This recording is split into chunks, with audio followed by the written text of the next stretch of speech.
Hello, welcome to JW Military Finance. I'm your host, JW. Today, we're going to be talking about the temporary lodging expense. But first, subscribe to this channel, give this video a like, share my content with your friends. I know it's been a few weeks without a video.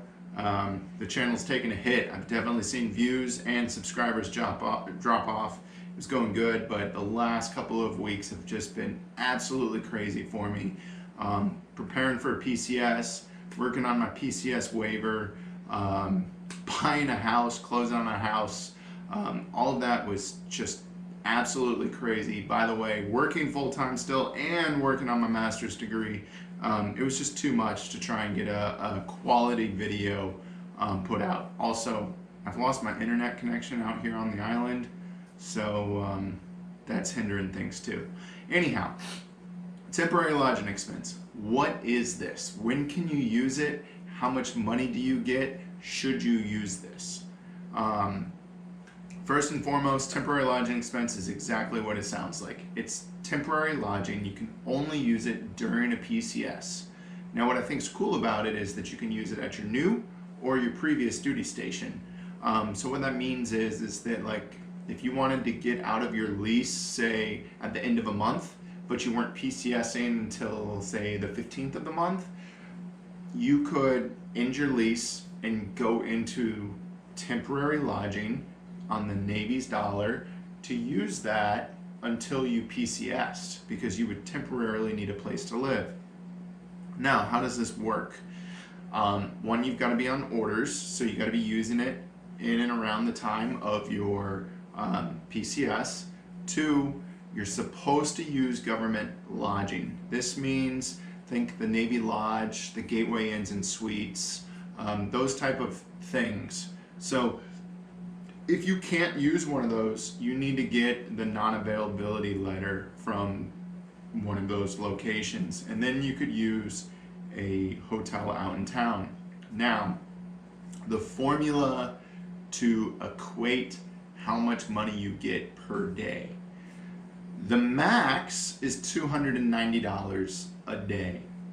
The reality is that it pays the lesser of either that $290 or this crazy formula. And I worked it out for myself. It comes out to almost exactly what the daily per diem amount is, roughly right around $150. So the fiscal 2021 per diem rates are out, $151 per day maximum.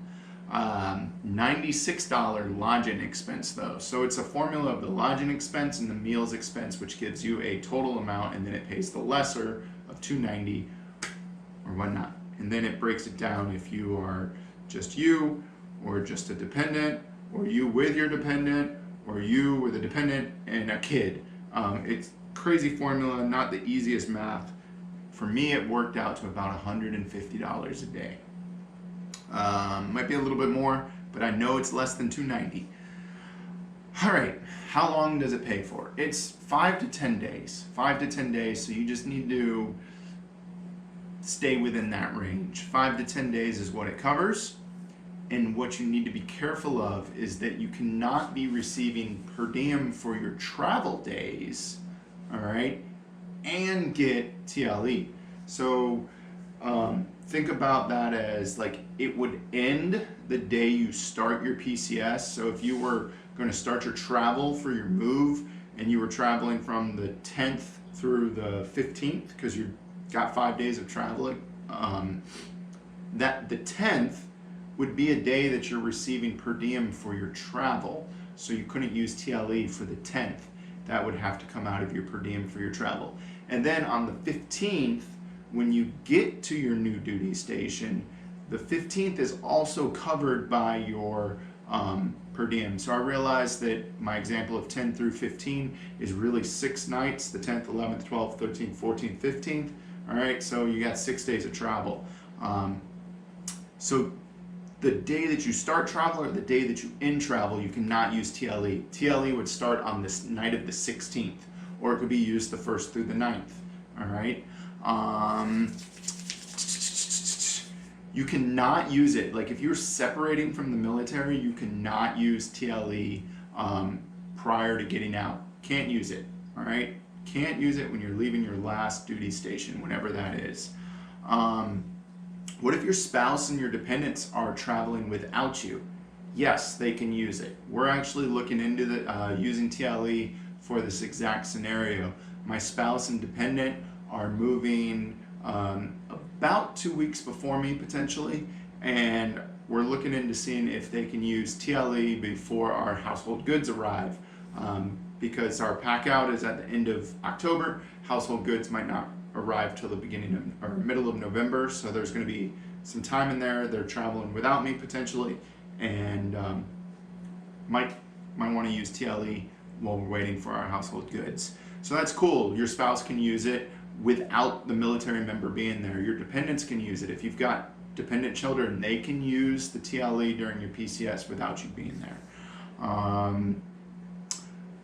Mill to mill. This is cool. Mill to mill can also use TLE. And you both can claim TLE during your PCS. The thing is, you both would get just the single amount, which is a lower amount because on that formula you only get like 65% of the per diem rates, all right? But you both can apply for it, you just can't claim each other, all right?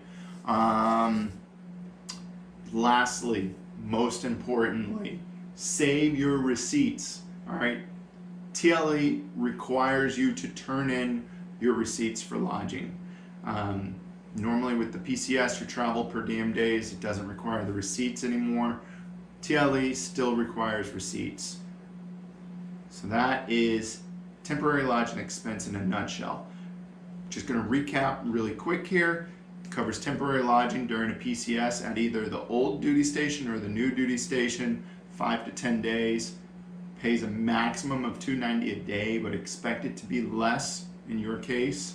Cannot use when you're leaving active duty. And remember, you're supposed to use government quarters first.